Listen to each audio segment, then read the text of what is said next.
नमस्कार, मैं हूं आपके साथ मयंक। आज 20 तारीख है। मैं सीधा पॉइंट पर आना चाहता हूं। क्या पुतिन, जिनपिंग और मुस्तफा खामेनेई के बीच ईरान के यूरेनियम को लेकर कोई बड़ा फैसला हो गया है? क्या रूस, चीन और ईरान ने मिलकर एनरिच्ड यूरेनियम को लेकर कोई ऐसा प्लान तैयार किया है जिससे ट्रंप चारों खाने चित हो गए हैं, या जिसे शतरंज की भाषा में कहा जाता है चेक एंड मेट? क्या ये हाल हो गया है डोनाल्ड ट्रंप का? देखिए, पूरे अखबारों में, चाहे मिडिल ईस्ट के अखबार हो, अमेरिका के अखबार हो, यूरोप के अखबार हो, और जितनी न्यूज़ एजेंसीज हैं, सब में इस बात को लेकर चर्चा है कि पर्दे के पीछे ईरान के यूरेनियम को लेकर एक बड़ा खेल जारी है। लेकिन इस बार प्लेयर्स बदल गए हैं। अब तक हमने देखा कि अमेरिका, इजराइल, अरब देश तमाम तरह के फैसले कर रहे थे, हमले की धमकियां दे रहे थे, तमाम चीज़ें हो रही थी। लेकिन अब असली खेल खेल रहा है ईरान, रूस और चीन। और ये खबरें क्या है, यूरेनियम को लेकर क्यों कहा जा रहा है कि कोई बड़ा फैसला हो गया है? देखिए, रूस के राष्ट्रपति व्लादिमीर पुतिन और जिनपिंग की मुलाकात हो रही है ठीक ऐसे समय में जब डोनाल्ड ट्रंप मिलकर वापस पहुंचे और चीन ने डोनाल्ड ट्रंप को उनकी हैसियत बता दी। हर मामले में ईरान को लेकर क्या स्टैंड है, चीन ने साफ कर दिया। उसके बाद अब पुतिन और जिनपिंग मिल रहे हैं। और देखिए, जो खबरें हैं उसके मुताबिक ईरान के एनरिच्ड यूरेनियम को क्या रूस शिफ्ट करने को लेकर इन तीनों के बीच में, पुतिन के बीच में, जिनपिंग के बीच में और मुस्तफा खामेनेई के बीच में कोई बड़ा प्लान तैयार हुआ है? क्या इस तरह की कोई बात जल्दी ही सामने रखी जा सकती है कि ईरान अपना एनरिच्ड यूरेनियम रूस को देने के लिए तैयार है और रूस खुद उसको शिफ्ट करे? क्या इस तरह की बात, इस तरह की खबरें हैं डिप्लोमेटिक सोर्सेस में कि शायद ईरान ने इस प्रस्ताव के लिए हामी भर दी है, लेकिन अपनी बाकी भी कई सारी शर्तें रख दी हैं। देखिए, यूरेनियम का मुद्दा ऐसा मुद्दा है जिसको व्लादिमीर पुतिन जो है वो डेड एंड करार दे चुके हैं। देखिए, 9 तारीख को, जो पीछे तारीख गई, 9 तारीख को व्लादिमीर पुतिन का एक बयान आया था। उस बयान में पुतिन ने कई बड़ी बातें कही थी और वो बड़ी ही गौर करने वाली थी। उसी समय मैंने एक वीडियो भी किया था उस समय, अगर आपको याद हो। और पुतिन ने जो है वो कई बातें ऐसी कही थी जो ये इंडिकेट कर रही थी कि एक बहुत बड़ा प्लान तैयार हो गया है ईरान के यूरेनियम को लेकर और कैसे डोनाल्ड ट्रंप को चेकमेट किया जा रहा है। देखिए, पुतिन ने क्या कहा था।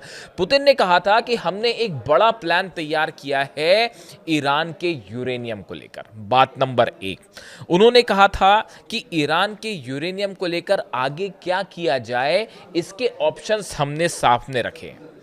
बताया ये जा रहा है कि पुतिन का ये जो प्लान था, इस पे जिनपिंग ने भी सहमति जता दी है, चीन के राष्ट्रपति ने भी सहमति जता दी है। और बड़ी गौर करने वाली बात है, व्लादिमीर पुतिन ने अपनी स्पीच के दौरान ये बात कही कि उन्होंने अली लारिजानी साहब को जो है याद किया, ईरान के सिक्योरिटी काउंसिल के महासचिव जो शहीद हो गए।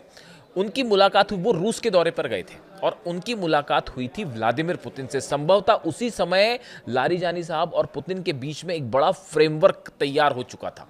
और पुतिन ने उनको याद करते हुए कहा कि हमारी इस मुद्दे पर अली लारिजानी साहब से चर्चा भी हुई थी, लेकिन वो उनके ऊपर हमला हुआ, उनको असैसिनेट कर दिया गया। ये बहुत बड़ा नुकसान था। और देखिए, ये व्लादिमीर पुतिन ने अली लारिजानी साहब के लिए जो बातें कही कि वो एक ऐसे शख्स थे जिनका जाना इस पूरे युद्ध में एक आज जो डील नहीं हो पा रही है उसमें एक बहुत बड़ी भूमिका ये भी है कि अब अली लारिजानी साहब जैसा कोई शख्स वहां पे नहीं है जो कि बेहतरीन हर मामलों को बहुत अच्छी तरह से समझते थे। ये अपने आप में देखिए बड़ा ही हैरान करने वाला मुद्दा है कि आपने, इसीलिए कहा जाता है कि जो लोग ईरान में बात करने के लिए एक ऐसी पिच को लेकर आगे बढ़ते जो कि सबको सहमत होते सबसे, या इंटेलेक्चुअल स्तर पर बात कर सकते थे, उस पर, उन सब पर जो है हमले कर दिए अमेरिका ने, उन सबको शहीद कर दिया। अब उसके बाद कह रहे हैं किससे बात करें, किससे बात, अब बात करिए सेना से, ईरान की सेना से बात करिए, अब यही हो सकता है। तो देखिए उन्होंने, पुतिन ने अली लारिजानी साहब को भी याद किया था, उसके साथ ही उन्होंने अली खामनेई साहब का भी जिक्र किया और उन्होंने ये भी कहा कि अली खामनेई साहब ने खुद ये फतवा जारी किया था कि हम कभी जो है वो न्यूक्लियर बॉम्ब नहीं बनाएंगे, और ईरान ने कभी न्यूक्लियर बॉम्ब नहीं बनाया। आईएईए को कोई सबूत नहीं मिला। जो ईरान के ऊपर आरोप लगते हैं कि बम बनाया जा रहा है ऐसा वैसा, वो पूरी तरह से झूठ है। ये बात व्लादिमीर पुतिन ने कही। देखिए उनकी ये बातें ये इंडिकेट कर रही थी कि कहीं ना कहीं रूस, ईरान और चीन, देखिए अभी तक क्या हो रहा है, अमेरिका के पास ये मुद्दा है कि भाई ईरान यूरेनियम से जो है वो बम बना लेगा। इसको लेकर वो लॉबिंग करते हैं, यूरोप के देश भी उनके साथ आ जाते हैं, अरब देश भी साथ आ जाते हैं। तो ये प्लान तैयार हुआ, क्यों ना इस मुद्दे को ही खत्म किया जाए। अगर ईरान अपना यूरेनियम शिफ्ट करता है रूस को, तो इससे 3-4 बड़ी चीज़ें हो सकती है। देखिए ये कैलकुलेशन है, ईरान इसके लिए कितना तैयार होगा, ये सोर्सेज से खबर है कि इस पर बड़ी गंभीरता के साथ ईरान की सिक्योरिटी काउंसिल में चर्चा हुई है और एक बड़े प्लान के तहत कुछ हद तक ईरान इसके लिए राजी भी हो सकता है। और देखिए ये, इसको आप इस तरह से लें, अगर ईरान का एनरिच्ड यूरेनियम बाहर शिफ्ट हो जाता है, बाहर मतलब स्पेसिफिकली रूस को शिफ्ट होता है, तो उससे क्या होगा। पहली बात ये, डोनाल्ड ट्रंप का जो प्लान है पूरे मिडिल ईस्ट को अपने प्रभाव में रखने का, वो पूरी तरह से खत्म हो जाएगा, जो सबसे बड़ी चीज होगी। और दूसरे शब्दों में कहें, ये अमेरिका की मिडिल ईस्ट की सबसे बड़ी मिलिट्री हार होगी। देखिए अगर यूरेनियम शिफ्ट हो गया, इसका मतलब युद्ध कैंसिल, युद्ध हमले नहीं होंगे, उसके बाद एक डील बनाई जाएगी और जिसमें यह तय है कि भाई यूरेनियम शिफ्ट हो गया, यानी हमले वाला प्लान खत्म। इसका नतीजा मिडिल ईस्ट से अमेरिका का प्रभाव हमेशा के लिए बेहद कमजोर हो जाएगा। दूसरी बात, मिलिट्री बड़ी हार है कि आपने हमला किया फिर भी आप यूरेनियम हासिल नहीं कर पाए। तीसरा, अमेरिका की विदेश नीति को करारा झटका लगता है। अंतरराष्ट्रीय जो साख है अमेरिका की हेजेमनी, एक सुपर पावर की इमेज, वो पूरी तरह से तहस नहस हो जाएगी। आप देखिए डोनाल्ड ट्रंप का बतौर अमेरिका के राष्ट्रपति जो प्रभाव है, आज यहाँ हमला कर देंगे, कल वहाँ हमला कर देंगे, आज इसको निपटा देंगे, वो पूरी की पूरी जो इमेज है उसको बड़ा डेंट लगेगा, उसको करारा जवाब मिलेगा। मिडिल ईस्ट का सबसे बड़ा प्लेयर बन जाएगा ईरान, ना सिर्फ मिलिट्री के स्तर पर बल्कि डिप्लोमेसी के स्तर पर। आप देखिए कितने तेजी से प्रभाव बढ़ रहा है ईरान का। और अगर ये डील होती है, और देखिए यूरेनियम शिफ्ट करना नहीं करना ये फैसला ईरान का है, लेकिन अगर वो रूस शिफ्ट होता है यूरेनियम, अमेरिका नहीं, वो तो कहता ही तैयार नहीं है, और किसी को शिफ्ट करने के लिए ईरान तैयार भी नहीं होगा। सिर्फ रूस पर एक ऐसा मामला है कि रूस पर भरोसा किया जा सकता है। अगर शिफ्ट होता है और ईरान के ऊपर से तमाम प्रतिबंध हटते हैं, जो संपत्ति फ्रीज हो रखी है अगर उसको छोड़ा जाता है, और तमाम तरह की जो ऑयल एक्सपोर्ट पर बैन लगे हुए हैं अगर इनको छोड़ा जाता है, तो ये बहुत बड़ी इकोनॉमिक जीत भी होगी ईरान की। तीन बहुत बड़ी कामयाबी होगी अगर ये डील हो जाती है, तो ऐसा तमाम एक्सपर्ट इस बात की राय रख रहे हैं। इसके अलावा देखिए आप, जितने अरब देश हैं, चाहे सऊदी हो, चाहे यूएई हो, बहरीन हो, कतर हो, जॉर्डन हो, सबने ईरान का लोहा मान लिया। सबने ये देख लिया कि कैसे दुनिया के सुपर पावर को घुटने पर ले आया है ईरान। हर मामले पे, ना सत्ता परिवर्तन, ना मिलिट्री में जीत पाए ईरान को, ना अंदर घुस पाए, ग्राउंड ऑपरेशन करने की हिम्मत नहीं हो रही है। और मैं आपको अभी आगे बताता हूं कि क्यों ये जो डोनाल्ड ट्रंप कह रहे थे कि मैं हमला करने वाला था, अरब देशों के कहने पर हमला नहीं किया, उसकी सच्चाई भी मैं बताता हूं क्यों हमला नहीं किया, वो भी हम बताएंगे। लेकिन देखिए ये जो है ये बड़ा वेल कैलकुलेटेड प्लान है। इसको आप अगर समझें कि रूस, अच्छा, और दूसरी बात, रूस हमेशा के लिए अमेरिका से एक बड़े प्रभावशाली देश के रूप में सामने उभर के आ जाएगा कि भाई उसको सब विश्वास कर रहे हैं। अरब देश भी रूस को विश्वास कर रहे हैं, ईरान भी रूस को विश्वास कर रहा है। ऐसे में अमेरिका की साख बेहद कम पड़ेगी और एक सुपर पावर का तमगा जो है वो छिनता दिखाई दे रहा है अमेरिका। इसीलिए डोनाल्ड ट्रंप इस बात के लिए तैयार नहीं हो रहे हैं कि वो रूस को शिफ्ट किया जाए यूरेनियम। और बाकी फिर तमाम बातें हैं। देखिए हर चीज़ें बड़ी सारी होती हैं, कितना यूरेनियम है, कहाँ कहाँ है, वो एक बहुत सारी बातें, वो हर चीज़ बताई नहीं जाती, वो थोड़ी समझने वाली बात भी होती है। खैर देखिए ये एक बड़ा प्लान है जिसको लेकर जिनपिंग और पुतिन के बीच में भी बड़ी चर्चा होगी ऑफ कोर्स। और ये जो हमले वाली बात आ रही है कि ट्रंप ने जो कहा कल कि भाई हमने, डोनाल्ड ट्रंप ने कहा कि हमने हमला नहीं किया, और कतर के कहने पर, सऊदी और यूएई की जो लीडरशिप है इनके कहने पर हमला नहीं किया, वरना हम तो आज ही जो है मतलब कल गया उस डेट को हमने तय कर रखा था हमला करने वाला। कौन सा देश ये बताता है कि हम हमला करने वाले थे?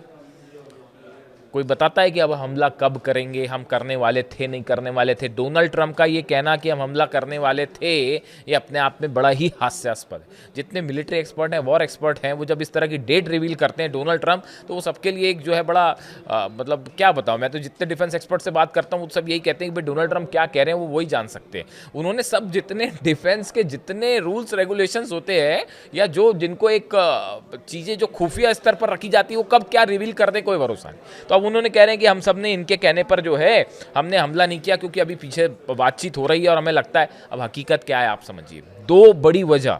पहली बड़ी वजह, कई वेस्टर्न अखबारों ने इस बात का दावा किया है, वेस्टर्न न्यूज एजेंसीज ने दावा किया है कि अमेरिका के 100 फाइटर जेट ईरान में घुसने के लिए तैयार है।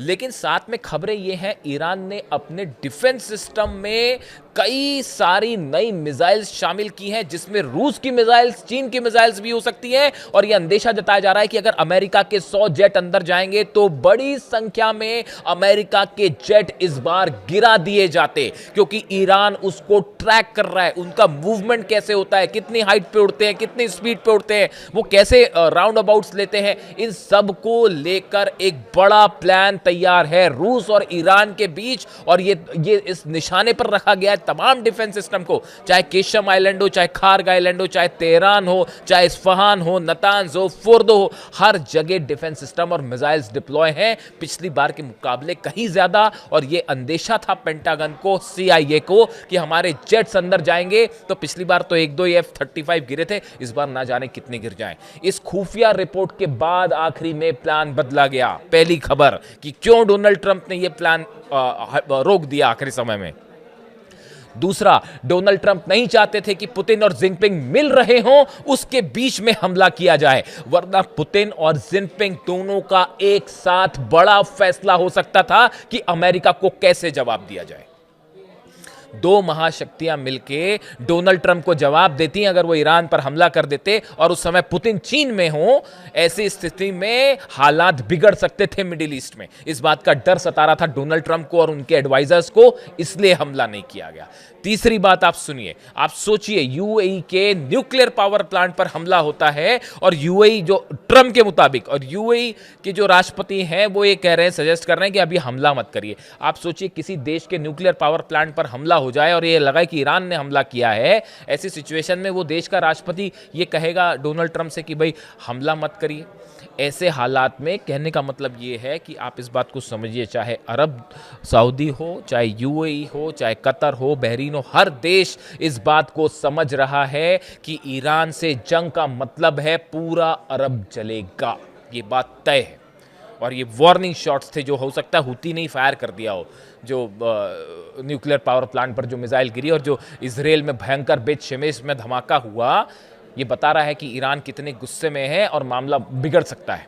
तो देखिए, कुल मिला के जो खबरें हैं सामने, उसके मुताबिक इस बात पर भी हमारी नज़र रहेगी कि ये जो मुलाकात के बाद जो है अब क्या रुख होता है पुतिन का और शी जिनपिंग का, और ख़ास तौर पर अमेरिका को क्या मैसेज दिया जाता है यूरेनियम को लेकर। देखिए, हॉर्मूज तो खुल जाएगा। हॉर्मूज ज़्यादा दिन तक अमेरिका इस पोजीशन में है ही नहीं कि वो हॉर्मूज को ब्लॉक करके रखें, वरना उसके बाद जो काउंटर सिचुएशन खड़ी हो रही है पूरी दुनिया में ऑयल को लेकर, हाहाकार मच जाएगा और डोनाल्ड ट्रंप अपनी स्थिति और कमज़ोर करेंगे। जितना लंबा ब्लॉकेड अमेरिका को, उतना बड़ा नुकसान। मिड टर्म पोल्स नवंबर में जो है डोनाल्ड ट्रंप की, उसमें करारी हार तय है। इसलिए इसको, हॉर्मूज को जल्दी खत्म करना चाहते हैं डोनाल्ड ट्रंप, चाहे हमला करके खत्म करें या बिना हमला करके खत्म करें। तो अब ये बात तय होगी पुतिन और जिनपिंग के बीच क्या बात हुई और ईरान को लेकर क्या चर्चा है, यूरेनियम को लेकर। ये तीनों देशों ने एक बड़ा प्लान तैयार कर लिया है, जिस चक्रव्यूह में डोनाल्ड ट्रंप फंस गए हैं। पुतिन कह रहे हैं कि डेड एंड हो चुका है, अब इस समस्या का और कोई हल नहीं है और हमारे पास यूरेनियम भेजने के अलावा अब इसका कोई हल हो ही नहीं सकता। और अगर ईरान इस बात के लिए राजी होता है तो ये ईरान के लिए विन विन सिचुएशन होगी। अपने सैंक्शंस भी हटाएगा ईरान, युद्ध में भी, जो तो पूरी दुनिया देख रही है कि युद्ध में ईरान जीत गया। आपको किसी को डाउट है? किसी को डाउट नहीं है।